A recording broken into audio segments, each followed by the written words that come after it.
Bueno, vamos a empezar con el video de hoy a una serie de clases en las cuales vamos a ir hablando acerca de la filosofía y como siempre conviene arrancar por el comienzo, lo que vamos a hacer es hoy introducirnos y tratar de explicar de qué hablamos cuando hablamos de filosofía. Es decir, vamos a intentar hacer una introducción a la filosofía. Va a ser un video breve porque la idea es que ustedes, los alumnos, puedan en este video tener como una gran síntesis de lo que fuimos viendo a lo largo de las clases, en las últimas clases que hemos desarrollado, que hemos trabajado este tema. En cuanto a la filosofía, tenemos que decir, como ustedes bien ya saben, que es una palabra de origen griego, que etimológicamente viene del griego y que es un compuesto de dos palabras, el verbo fileo y el sustantivo o adjetivo, según cómo se lo utilice, sophos. Fileo es un verbo que significa amor, pero no cualquier tipo de amor. Como bien dice acá, fileo es un tipo de amor que está más ligado hacia el amor de amistad. Los griegos, cuando hablaban del amor, lo hacían utilizando distintas palabras. Para hablar acerca del amor de una pareja, del amor sexual, utilizaban el verbo eros, la palabra eros, de donde viene nuestra palabra erotismo o erótico, que de alguna manera denota esa misma significación. Cuando hablaban de un amor más puro, cuando hablaban de un amor, por ejemplo, de los padres a los hijos o de los dioses a los hombres, un amor desinteresado, un amor que no buscaba sacar algún provecho, utilizaban la palabra agape. En el caso de la amistad, tenían un vocablo específico que, como les dije recién, era el verbo fileo. El verbo fileo hacía referencia exactamente al amor de amistad. Pero esta es como la primera de las palabras que nos da una idea de lo que es la filosofía. En segundo término tenemos a sophos. Sophos en griego significa sabiduría. Y sabiduría acá tiene unos matices muy interesantes para poder profundizarlos, para poder ir tratando de entender de qué hablamos cuando hablamos de filosofía. Sophos está ligado a nuestra palabra sabiduría, está ligado a lo que nosotros decimos hoy en día cuando hablamos de alguien sabio, de alguien que tiene sabiduría, pero también está ligado a una palabra que aparentemente no tendría nada que ver, que es la palabra sabor. Cuando hablamos de saborear algo, cuando hablamos de que yo le encuentro sabor a esta comida o me sabe rico el pollo con papas fritas que me comí ayer, está ligado también a esto de la sabiduría que usaban los griegos. Porque sabiduría acá, como podría parecer, no es una palabra que hace referencia solamente a conocer cosas. Un sabio no es una persona que conoce mucho, solamente. Puede conocer mucho, pero eso no lo hace sabio. Hay muchas personas que conocen muchísimo, pero que no por eso son sabios. Tampoco es una persona que tiene muchísima experiencia sobre la vida o sobre las cosas. El sabio puede tener experiencias, pero eso no es lo que lo hace sabio. El sabio es la persona que logra encontrarle el sabor, el gusto a lo que conoce, a las experiencias, a su propia vida. Le encontró ese gustito al conocer y en ese gusto se queda, lo contempla, lo observa y le saca provecho. Y trata de alguna manera de hacerlo universal. Es decir, esto que yo viví, esto que contemplé, esto que conozco, le puede servir a toda la humanidad de alguna forma u otra. Y esto realmente me gusta. Todos hemos tenido en alguna clase o teniendo alguna conversación esa sensación de decir, lo que me está diciendo de esta persona está muy bueno. Es verdad y es cierto. Y incluso se genera hasta una sensación física cuando uno conoce algo nuevo o le dicen algo que descubre como novedoso, como cierto y como real. Bueno, esa sensación que todos hemos tenido la experiencia de vivirla, de vivenciarla, es como la estrella que va siguiendo el filósofo. El filósofo es un enamorado del gusto por conocer, de desgustar las experiencias y el conocimiento. Sin embargo, y se lo tengo que decir, aunque ustedes ya lo saben muy bien, la filosofía está relacionada con un conocimiento, está relacionada con un saber, pero es un conocimiento, un saber absolutamente inútil. Sí, señores, la filosofía no sirve para nada, no sirve para nada. Y ustedes me podrán decir con justa razón, ¿y entonces para qué la tenemos que estudiar? ¿Por qué tenemos que dedicar horas de nuestra fugaz adolescencia a leer libros de filosofía y a escuchar a un pesado profesor que nos habla de Sócrates, Platón, Aristóteles y otros? Bueno, básicamente porque la filosofía no es un útil, no es un saber utilitario. Es decir, ustedes en esta materia no van a aprender a hacer una mesa, ni a construir un auto, ni a poner cañerías. Pero tal vez lo que sí pueden aprender en esta materia es a ser felices. ¿Y en qué sentido les digo esto? Los saberes útiles, que son muy buenos y necesarios porque de alguna manera nos organizan la vida y nos ayudan a vivir mejor, tienen como características que justamente sirven para algo. No son fines en sí mismos, sino que me ayudan a conocer cosas para hacer otras. En cambio, la filosofía es como un valor en sí mismo. En sí misma ella es valiosa.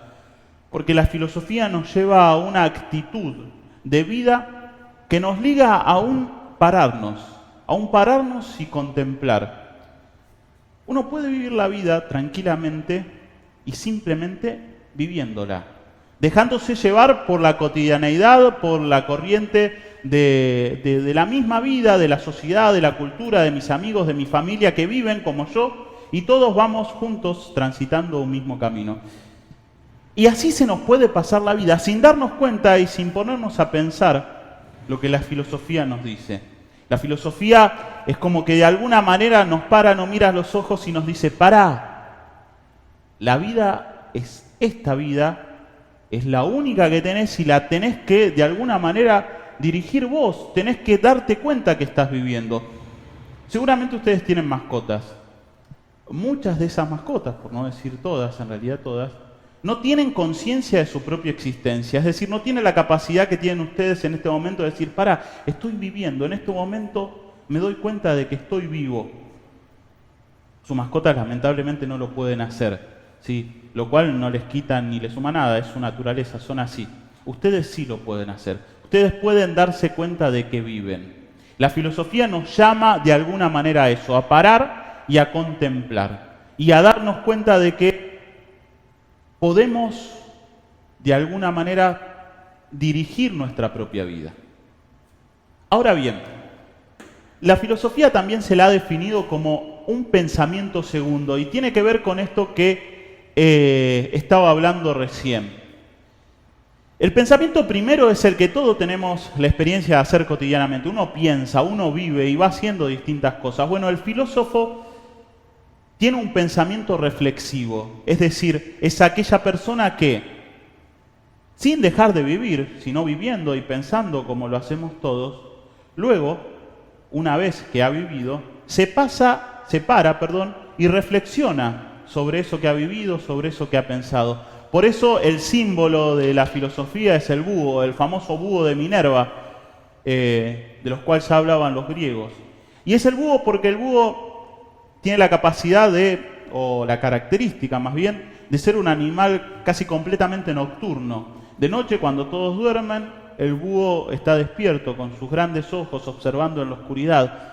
Y además tiene la capacidad de ver muy bien en la oscuridad. Bueno, el filósofo tiene la capacidad de ver en la oscuridad de la cotidianeidad, en la oscuridad del fluir de los acontecimientos. Es el que puede pararse y darse cuenta qué es lo que permanece cuando todo cambia.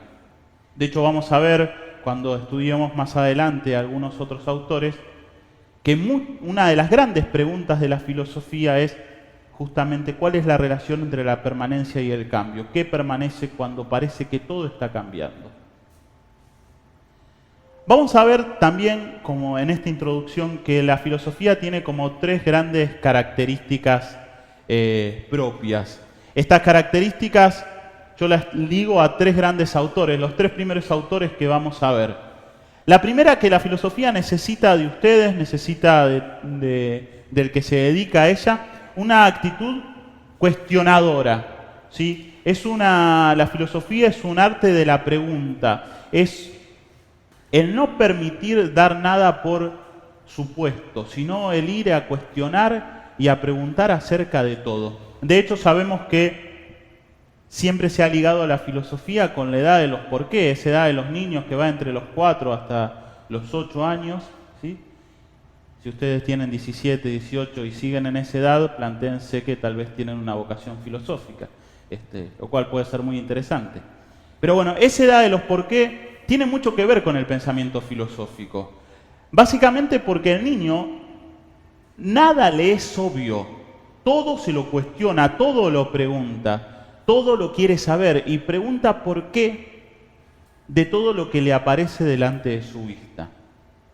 Esta actitud cuestionadora fue llevada adelante o tiene como arquetipo de alguna manera al gran filósofo griego Aristóteles, ¿sí? Aristóteles fue un personaje que es como la gran síntesis de la filosofía griega y con sus conocimientos logró abarcar grandes áreas del saber, desde la anatomía, la biología, pasando por las matemáticas y hasta las mismas metafísicas.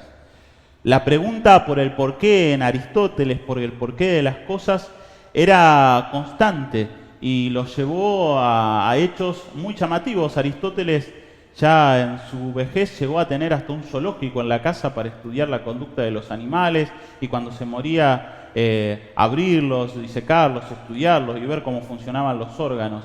Desde esas cuestiones bien biológicas, materiales, hasta su libro acerca del alma o su metafísica, Aristóteles ha abarcado una gran gama de conocimientos y nos ha legado todo un proyecto de pensamiento que como seres humanos tenemos que tener el valor de asumir y continuar.